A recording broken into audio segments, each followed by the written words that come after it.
Benedict had only a handful of copper and a mark on his skin that no one forgets. When he saw the sacred symbol on the wrist of the oldest orc, he knew. Either he spent everything right there, or he would carry that debt to the grave.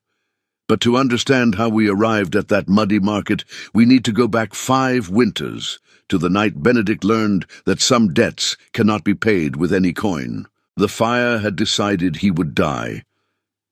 Benedict remembered that, with the dry clarity of things, the body never forgets, even when the mind tries, the decision of the flames, rational and total, closing every exit of the Ashford barn like a fist tightening.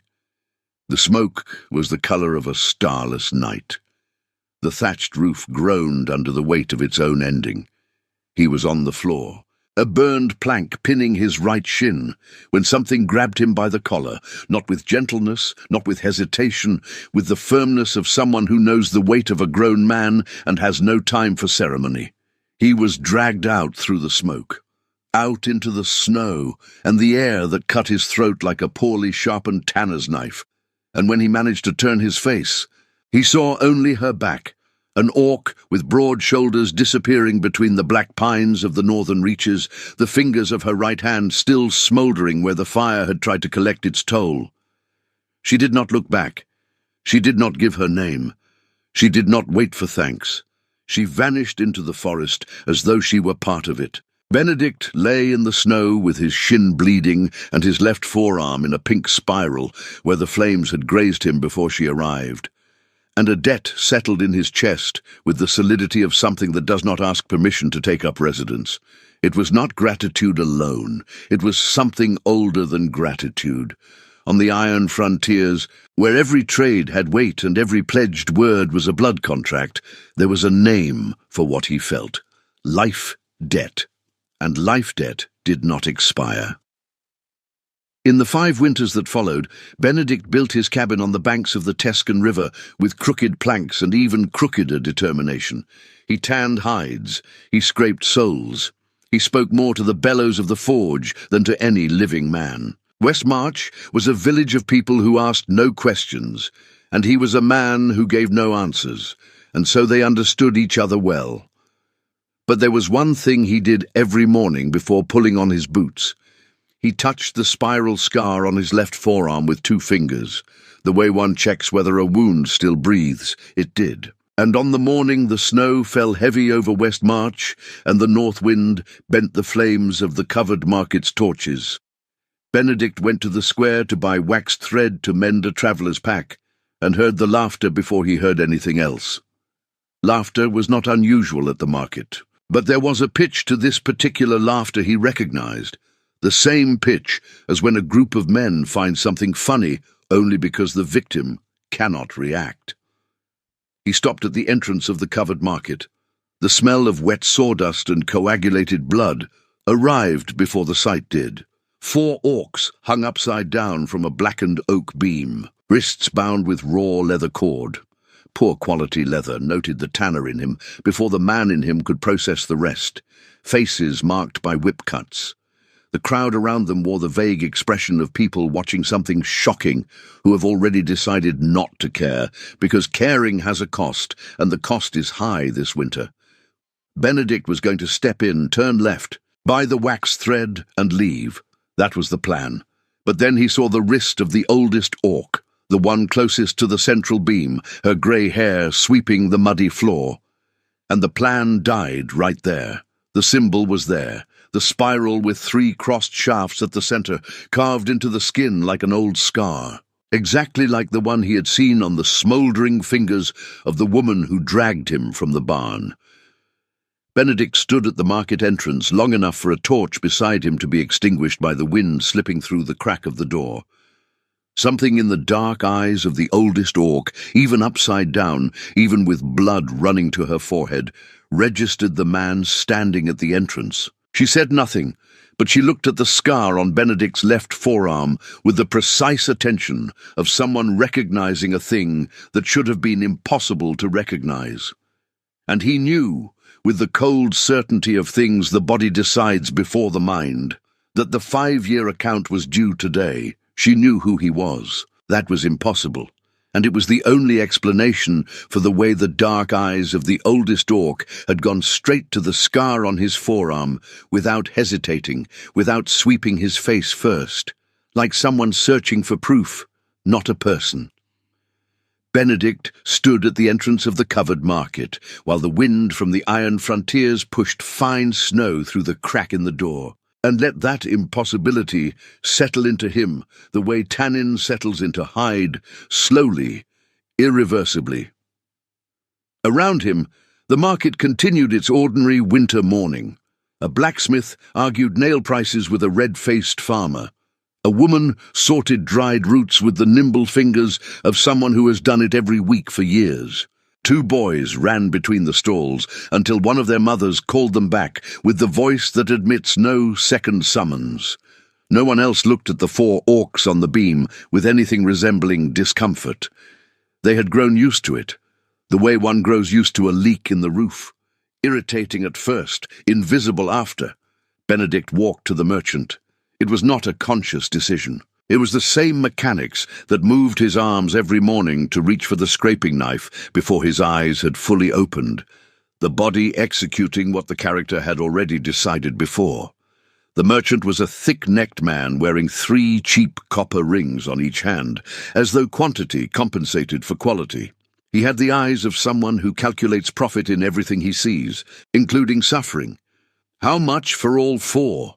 Benedict asked in the voice he used for bargaining hides, flat, unhurried, not revealing how much he needed this. The merchant looked him up and down, the worn boots, the thrice-patched leather coat, the tannin-stained hands that no washing could fully clean, and laughed with the teeth that time had treated poorly. Tanner. It sat almost like admiration, almost like contempt, precisely on the border between them. Not in 10 lifetimes could you scrape together enough silver for that. I asked how much, not whether I could manage it. The merchant named a price in silver that was obscene, and Benedict knew it was obscene, and the merchant knew he knew, and neither of them bothered to pretend it was reasonable. It was the price of a humiliation, not a transaction. Benedict opened the worn leather pouch he kept tied to his belt. He poured onto the counter everything he had saved over 2 winters of work, every copper coin accumulated cutting soles for passing travellers, patching belts for ungrateful soldiers, scraping hides for merchants who haggled down to the last splinter of value. The metallic sound of coins spreading across the wood was ugly and precise, like the sound of a life counted in small fragments. The merchant stopped laughing. It was not silver. It did not come close to silver. But it was real, it was immediate, and there was something in the way the tannin-stained tanner stood there unblinking that shifted the merchant's calculation from how much does he want to what is he prepared to do. Experienced merchants recognize determination. They do not necessarily respect it, but they include it in the equation. "It's everything I have," said Benedict. "It's what's on the counter." The merchant opened his mouth to respond. He did not have time. The boots struck the market floor with the regular rhythm of someone who does not need to announce an arrival, because arrival is sufficient threat on its own. 4 pairs of boots, iron armor, rust-edged with the Bloodstone Fortress crest on the chest, a tower over an ash field, the emblem of Captain Vagger, whom Westmarch knew by reputation and avoided by instinct. Vagger himself came last, as befits those who command. He was a narrow-shouldered man who compensated with posture, using his height the way others use breadth. His grey eyes swept the market, passed over the coins on the counter, rose to Benedict, and remained there a calculating moment. "The orcs are not for sale," said Vagger, with the soft voice of one who does not need to raise it to be obeyed. "They are Bloodstone property. Matter closed." Benedict looked at the 4 orcs on the beam. The oldest, the dark-eyed one who had recognized the scar, watched him with the expressionless face of someone who learned long ago that visible expression has a cost.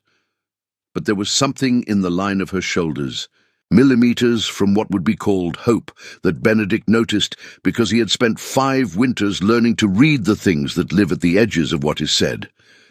He picked up the coins from the counter slowly, one by one, and returned them to the pouch. The merchant opened his mouth again. "The gentleman Vagger has priority," said Benedict in the same flat tanner's bargain voice. "But the trade law of Westmarch is clear. First to pay, first to take, and I paid before the gentleman Vagger came through the door." The silence that followed had texture, thick as wet leather, heavy as snow piled on a roof before it gives. Vagger wore the smile of a man who has seen this scene before and knows how it ends. "You are a tanner," he said, and the word came out like a diagnosis, not a profession. "You have no silver, no title, no weapon worth noting." A calculated pause. "What exactly makes you think the trade law of Westmarch protects you here?" "The law," answered Benedict. "And the fact that Master Galt there." He tilted his head toward the merchant, who now seemed considerably less comfortable between the two forces compressing him, made the agreement in front of a witness. He did not look at the witnesses because there were no witnesses willing to be identified, and everyone in the market knew it. But everyone in the market also knew that a lie told with sufficient conviction creates its own provisional truth, and provisional was enough for now. Vagger studied the tanner for a time that seemed too long for a decision, as simple as crushing a man in worn boots. Benedict held the gaze. Not with courage. It was not courage.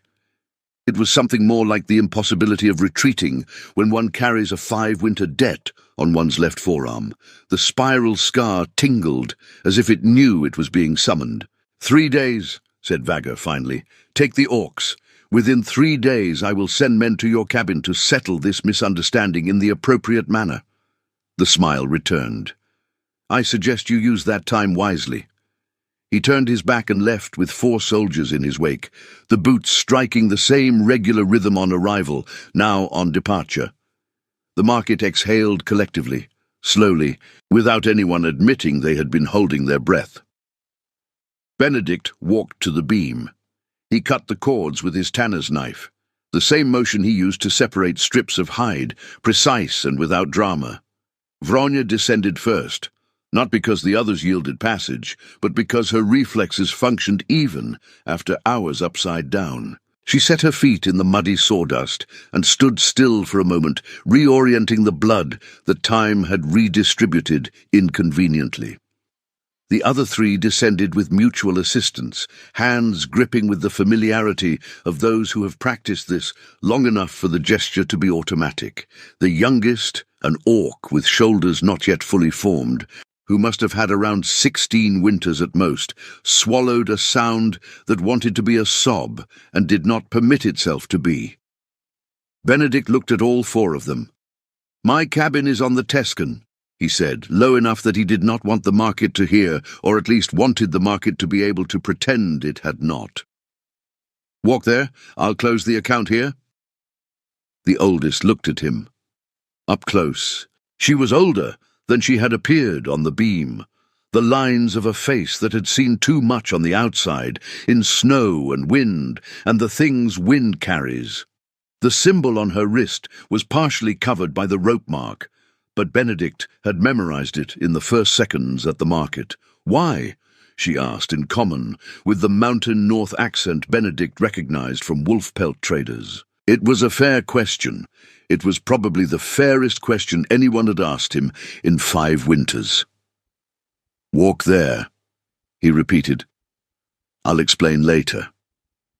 She studied him for another second, the same precise attention that had settled on his scar at the market, and then did something with her head that was almost a nod, but not quite, and turned. The other 3 followed with the naturalness of those who have been following for a long time. The youngest passed Benedict last and looked at him with eyes that had not yet learned to conceal what they felt, a mixture of distrust and something that had no exact name, but was a close cousin of gratitude. Benedict stood with his back to the market door.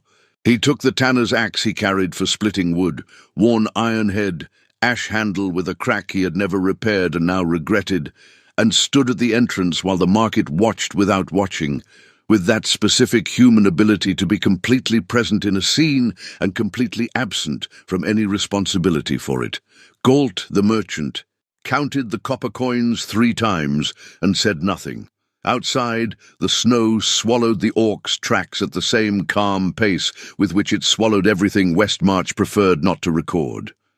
Benedict waited what seemed to him a reasonable length of time, the time it would take 4 women, with hours of compromised circulation, to disappear from the market's line of sight, and then stepped out through the door and followed them by the scent of mountain resin the oldest Orc left in the air, stronger than the snow, more persistent than the tannin on his own hands. The walk to the Tescan was 40 minutes in fair weather. With fresh snow and 4 strangers he had just purchased with the copper of 2 winters, Benedict calculated about 55. It took 70, not because the path was difficult, because the youngest, Trugna, he would learn the name later, fell twice in the snow before her legs fully obeyed again, and each time she fell, one of the others lifted her without comment, and Benedict stayed 3 steps back, pretending to check the cracked handle of the axe, giving them the space of not being watched in the moment of being fragile. It was the simplest thing he could offer. From the direction they walked, resin, dried blood, something herbaceous he could not name, there was much he did not yet know about what he had purchased at that Westmarch market. But the debt was half settled, and the crooked cabin on the Tescan had enough roof for 5, as long as no one asked questions about the patch on the north wall. No one did. The cabin smelled of things Benedict no longer noticed after years: raw hide, tannin, pine smoke, and that specific damp note that came from the Tescan River when the ice began to yield at the edges. To him, it was the smell of home. From the way the 4 Orcs paused at the entrance and swept the interior with eyes trained to assess space, exits, cover, points of weakness, he suspected that for them it was the smell of new territory that needed to be learned before it could feel safe. Table, bellows, tool shelf, sleeping mat, said Benedict, naming the interior as though it were an inventory. It was his way of receiving people, information before ceremony. "I don't have enough mats. I have fleeces. I'll distribute them as best I can." The oldest entered first. Her name was Vrogna. It had reached his ears when the second youngest, Garza, had said something in Orc to the youngest, Trugna, who had responded with Vrogna said before going quiet, as though she had said more than she intended. Vrogna moved through the small space with short, attentive steps, touching things with her fingertips: the edge of the shelf, the handle of a tool, the plank Benedict had nailed crookedly over the north window to block the wind. She pressed the plank and felt it give slightly at the joint. She said nothing, but her expression filed the information away with the gravity of a carpenter assessing careless work. Benedict put water on to heat. It was the only hospitality ritual he knew: fire and hot water.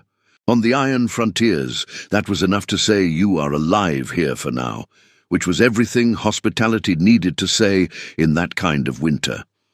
Skarna, the second eldest, with square shoulders and a white scar that split her left eyebrow in 2, began examining the dried herbs hanging from the beams with the specialized interest of someone who understands plants. Garza stayed near the door, long enough for Benedict to understand it was choice, not insecurity. She was mapping the access, memorizing the angle, archiving the knowledge for when she would need it. And Trugna, the youngest, sat on the bench closest to the fire, with the rigidity of someone who had been taught not to show exhaustion and was failing at it magnificently. Benedict set a second mug on the plank near the fire without looking at her. Trugna took it after a moment that was long enough not to seem eager. "You know the symbol?" said Vrogna. It was not a question. Benedict kept his back to her, stirring the water as it heated. "Yes." "From where?" He considered the question. There were versions of this answer: the short one that revealed nothing, the long one that revealed too much, the middle version that was honest without being exposing. On the iron frontiers, the middle version was generally the most respected.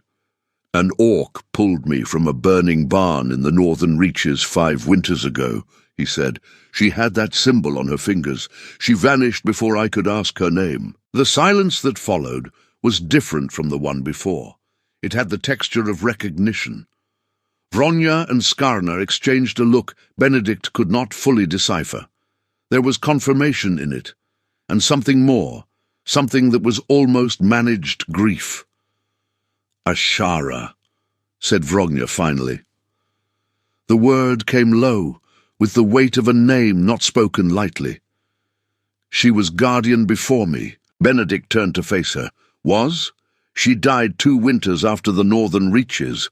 Vronya held his gaze with the serenity of one who has made peace with the information, if not with the fact. In a river, spring thaw. A pause. She mentioned a tanner with a fire scar, said the debt was an honest one, from what she had seen in him. Benedict looked at Vronya long enough for the water to begin boiling, without his noticing. Ashara had known his name. She had carried his story for 2 winters, until the river in the spring thaw. She had judged the debt honest, as though a life debt were something a person could evaluate from a distance, without the debtor knowing they were being evaluated. The water overflowed slightly before he removed it from the fire. So you knew who I was, he said. At the market. Ashara described the scar, confirmed Vronya, and the way you go still when you are deciding something. Something close to a smile touched the corner of her mouth, brief and contained like everything about her. She said you looked like green wood that does not yet know what it will become. It was the kind of description that would stay. Benedict knew that immediately. Outside, the Tescan wind struck the north wall planks with the familiarity of an old neighbour, and the loose joint Vronya had noted yielded slightly, letting in a thread of cold air that crossed the whole cabin before dissolving in the heat of the fire.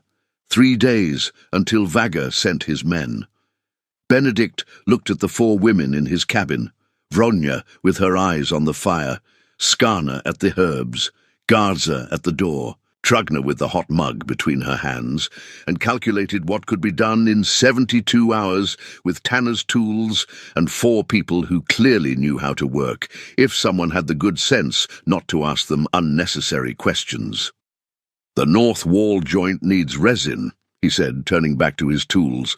If anyone knows where to find mountain pine around here, that's the first thing we need. Skarna set down the herbs and looked at him with the expression of someone who has finally found the right language for a conversation they had been trying to start for some time.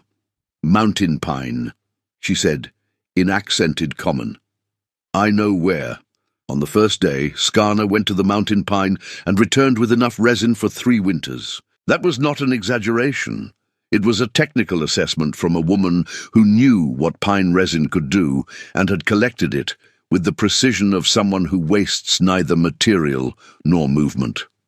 She worked the resin into the north wall joints with broad, skilled fingers, belonging to someone who had learned construction before learning to move with the caution required by the human world. And the plank that had yielded to the wind stopped yielding, stopped in a way that put Benedict's original work to shame, not because of the resin's quality, which was objectively superior to what he used, but because of the technique of application, which revealed someone who understood why the wood moved before understanding how to stop it.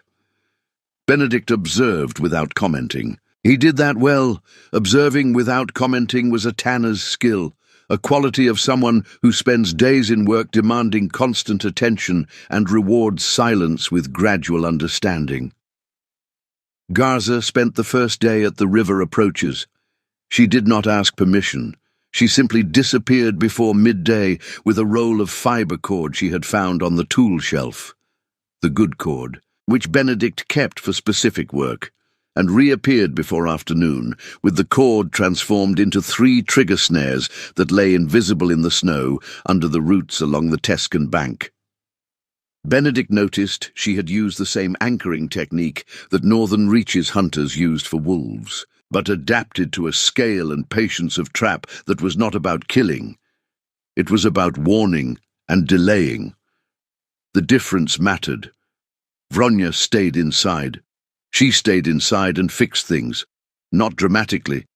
There was no drama in Vronya, who seemed to have woken one day and decided that drama was a waste of energy the body needed for other things. She fixed the leak above the tool shelf with pressed moss that Trugna fetched twice from the riverbank. She checked the chimney and removed a soot blockage that Benedict had not noticed and which had probably been bleeding enough warmth for the difference between bearable cold and the kind that stiffens the fingers. She reinforced the door hinge with a piece of leather taken from Benedict's scrap pile. She asked first, with a gesture toward the pile and an interrogative look, and waited for his nod before taking. That detail stayed with Benedict. Trugna spent most of the first day sleeping, which no one commented on because no one with 16 winters and hours spent upside down, bound to a beam, should do otherwise. But on the second day, she was awake before everyone. And there was a yew bough leaning against the wall near the window that faced the market road, a bough that had not existed in the cabin before. Benedict stopped in front of the bough. "Where did this come from?" he asked. Without accusation, purely from technical curiosity. "I made it," said Trugna. It was the first time she had spoken directly to him, in broken but functional common, the mountain accent even more marked than the others. "From the yew at the riverbank and the cord of—" She hesitated, searching for the word. "Sinew. From the squirrel skin caught on the river root." Benedict looked at the bough more closely. The curve was correct, not perfect but functional, and made with the knowledge of where wood yields and where it resists. For one day and salvaged materials, it was work he would not have been able to execute. "Good bough," he said. Trugna did not quite smile, but the space between her brows eased in a way Benedict would learn, with time, was the Trugna equivalent of satisfaction. On the second day, Benedict cut leather. That was what he knew how to do. He cut soles he had not yet soled, cut strips for door reinforcement, cut a pair of work gloves for Skarna, whose hands had become too roughened by pine resin to hold tools without bleeding. She received the gloves with the same precision with which Vronya had requested the leather. A look at his hands, a look at the gloves, a short nod. On the iron frontiers, a short nod was as good as a sworn oath. On the evening of the second day, sitting around the fire with the cabin warmer and sturdier than it had been in years, Benedict asked what he had asked once before, without receiving a full answer. "Why does Vagger want you?" Vronya looked at the flames. The other three looked at Vronya, and there was something in that look. The permission requested without voice, the decision being made by the one who should make it, that Benedict recognized from difficult trades. The moment before, revealing the true value of a thing. "Because we are guardians," said Vronya, "and guardians know the way." "To where?" She looked at him then, directly, with the full attention she had settled on his scar at the market. And Benedict had the feeling of being weighed and measured, not with hostility, but with the seriousness of someone about to trust something that cannot be untrusted once it is given. "To the veil," she said. "The veil that no human map records."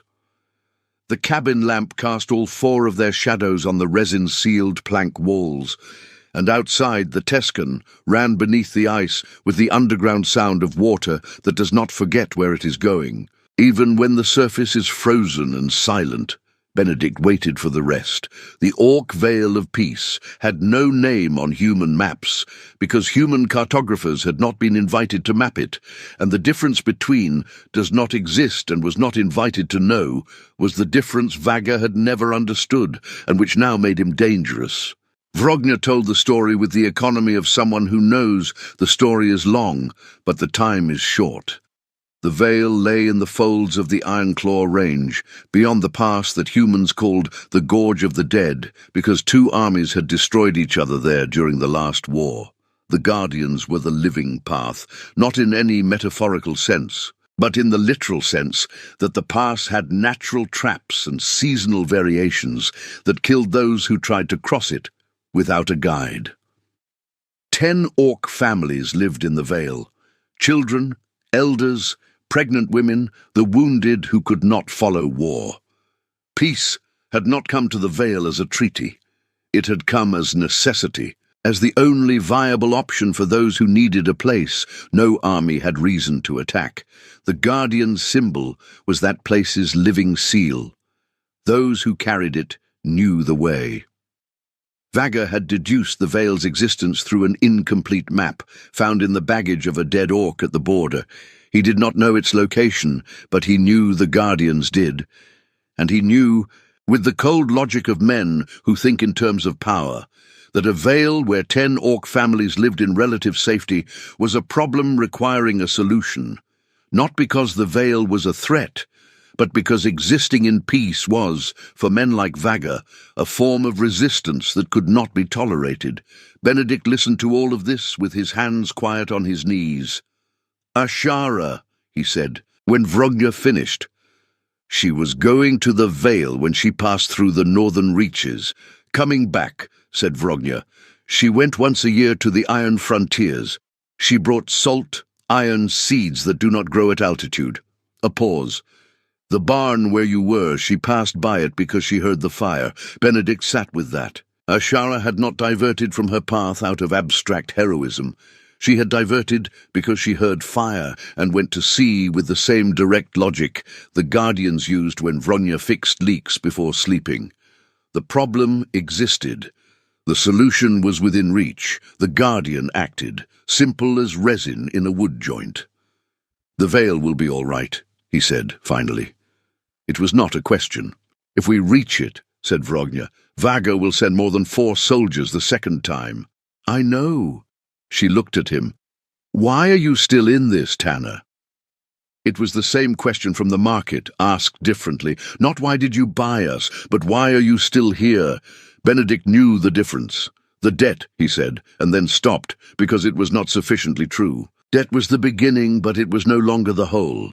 In 2 days, something had changed in the crooked plank cabin on the Tescan. Not the planks, which Skarna had reinforced, not the roof, which had stopped dripping, not the walls, which no longer yielded to the wind. It was something else, the smell of mountain herbs mingled with tannin. Trugna waking before everyone and checking the bow with the gravity of someone who understands responsibility. Garza mapping approaches as though a stranger Tanner's cabin were worth defending. "The debt was the beginning," he said, revising as he spoke, which was how Benedict processed the more complicated things. "But now—" He looked at the 4 faces around the fire, at the hands that had repaired what he had let fall across 5 winters of solitude. "I think I became part of the trade." Vrogna was quiet for a moment. "Trade is not an Orc word," she said finally, "but the concept is." She uncovered her wrist and showed the symbol clearly for the first time, without the shadow or position that had made it partially visible before. The spiral with 3 shafts. In Orc the word is Vethrak. It means an exchange that creates a bond, not exchange that settles a debt, exchange that begins a new obligation. Benedict looked at the symbol. At the spiral, Ashara had carried on the fingers that had burned so he could leave the barn. At the spiral scar on his own left forearm, the shapes were not identical. Vrogna's had the precision of an intentional mark. His was an accident of fire and survival. But the crossed shafts at the center were at the same angle, and he had not noticed that in 5 winters because he had never placed them side by side to compare. "Ashara," he said in the voice of someone arriving at a conclusion they are not certain they want to reach. "She saw the shape of the scar when she pulled me out." "Yes," said Vrogna simply, "and she waited to see if I would honor it." "Yes." Benedict breathed deeply. Outside, the Tescan ran with its noise beneath the ice, and Trugna had fallen asleep on the bench with the bow in her hand, and Garza had gone back to check the snares in the dark, and Skarna had her eyes closed, but her breathing awake, the rest of someone who reclines without sleeping, and Vrogna sat with her wrist uncovered before the fire, as though it were the most natural thing in the world.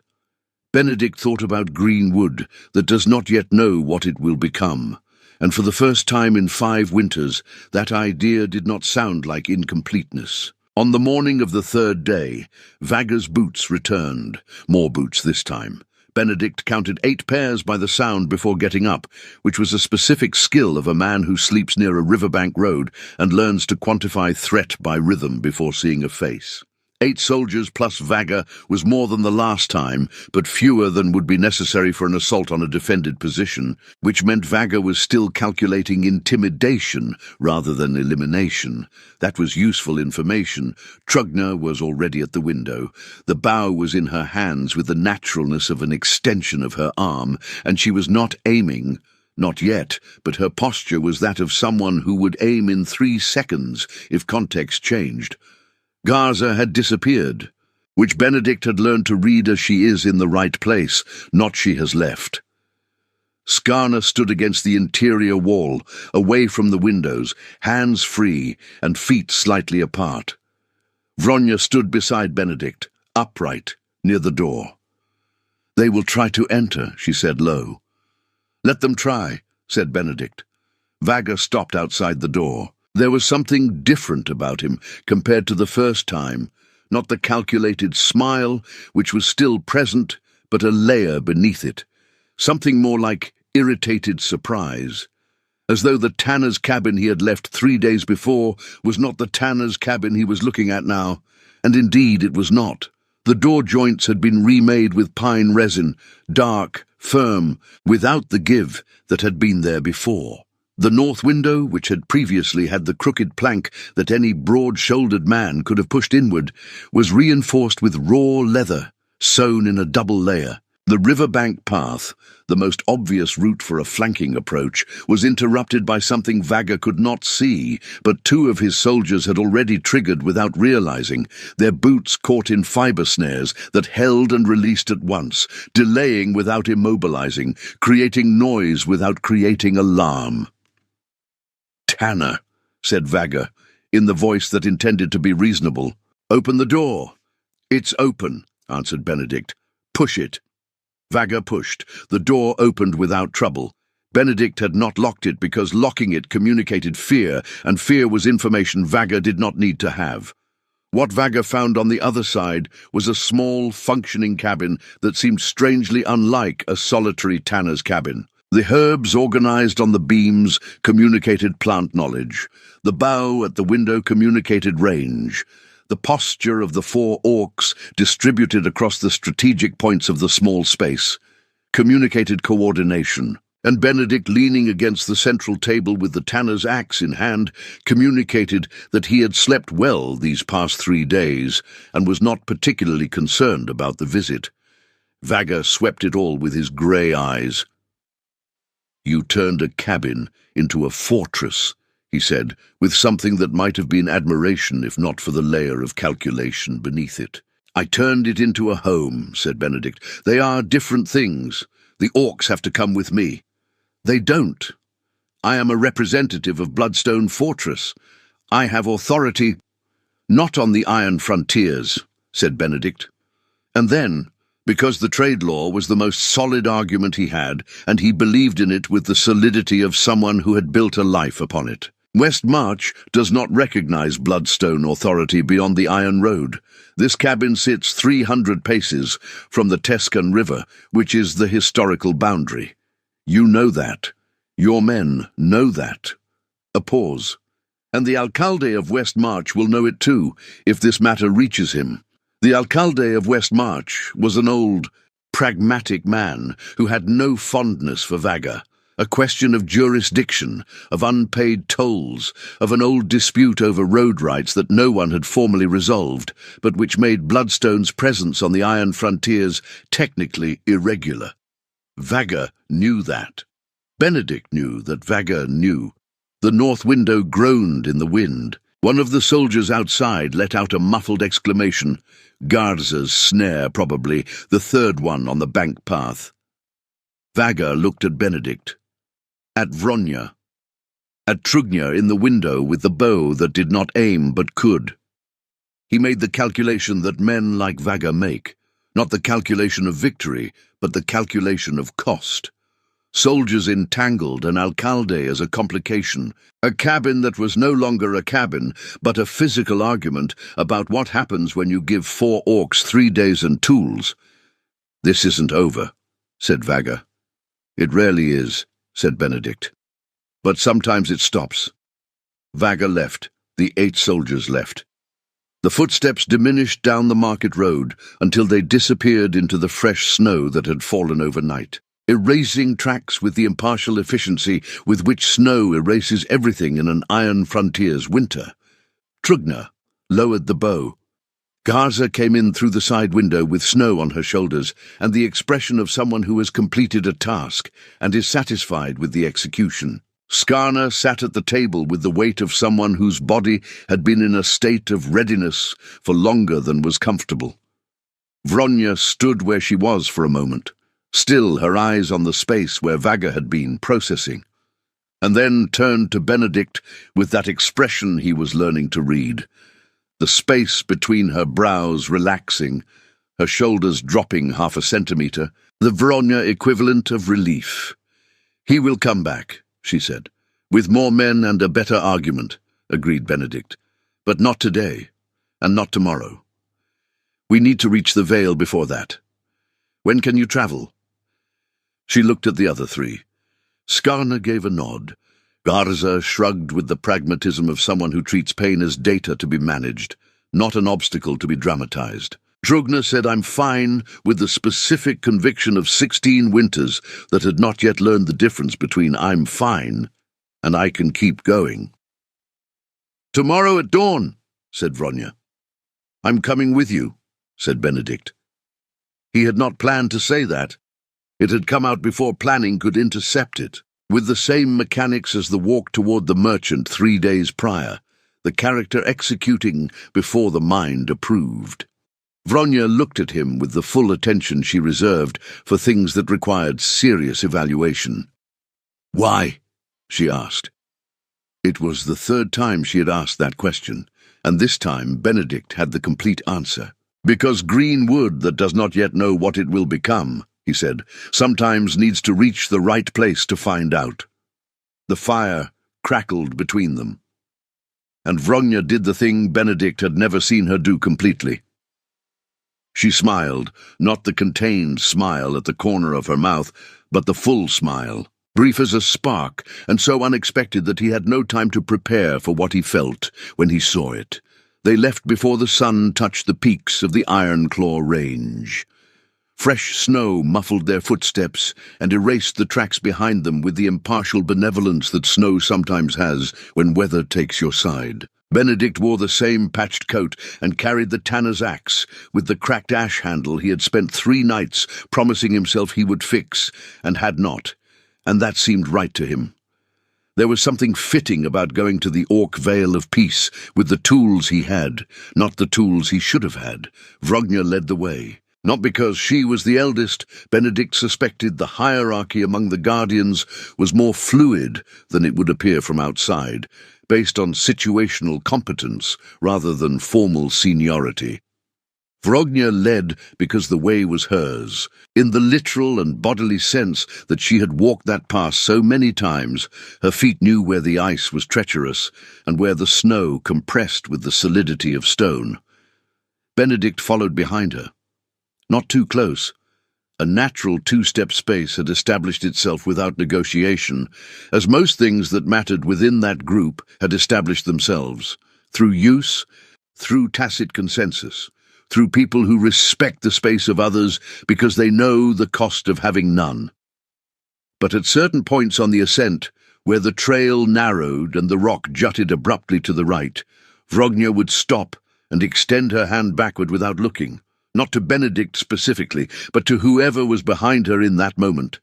And he would take the hand, and she would pull, and the gesture was so practical and so without ceremony that it took 3 repetitions for him to notice he had stopped breathing normally for a moment.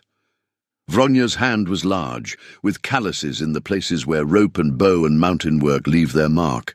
The scar on her wrist, the symbol, which he now knew by name, Vethrak. Exchange that creates bond.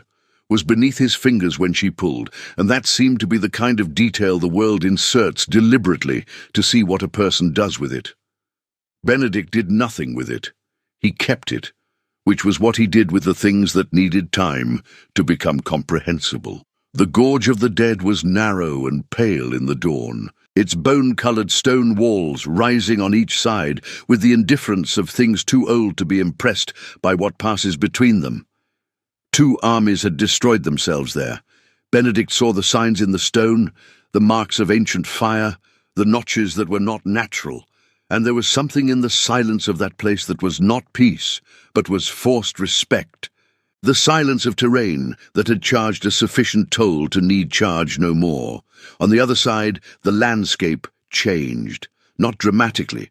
There was no gate of light or magical boundary, but the air changed in texture, less cutting, and the pines growing on the slopes were taller and older. And there was something in the way the vale opened ahead that was different from the kind of opening the range had elsewhere. It was an opening that seemed to have been cultivated, not by hand, but by time and the collective intention of people who needed a place to be safe and worked toward making it so. The first orcs who came to meet them were children, 3 or 4, in winter clothing that made ages hard to determine, shouting names Benedict could not understand, but whose meaning was plain. The Guardians have returned. Trugna was hit full force by the smallest of them and disappeared into the middle of them all, her yew-bow being immediately examined by small, insistent hands. Gaza was met by a white-bearded elder who embraced her with the force of someone who had not been certain they would see this moment. Skarna walked toward a pregnant woman who waited standing in the snow, with the dignity of someone who was not going to yield to the instinct to run, even though she was the person in the whole vale with the most reason to run. Vronja stayed beside Benedict. Around them, the vale woke to the arrival, figures emerging from cabins larger and more solid than those of West March, more integrated with the rock and snow, built by those who understand that the place where you live must last. There were smells he did not recognize. Highland herbs, fire of wood denser than Tescan pine, something that might have been bred from a grain he did not know.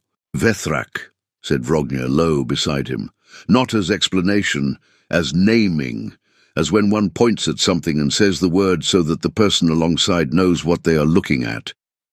Benedict looked at the vale, at the families emerging, at Trugna in the middle of the children, at Gaza and the white-bearded elder, at the pregnant woman and Skarna. Vethrak, he repeated, testing the word in his mouth the way one tests new leather that needs time to soften into the right shape. Vronja's hand touched his, did not take it, only touched. Her wrist, where the symbol lived against the back of his hand. For a second, that was exactly the right length to be real without being conclusive, a beginning in the form of contact. A wordless promise that the words would come when there was time for them. In the fire of every life's forge, sometimes, green wood discovers the shape it has been waiting for.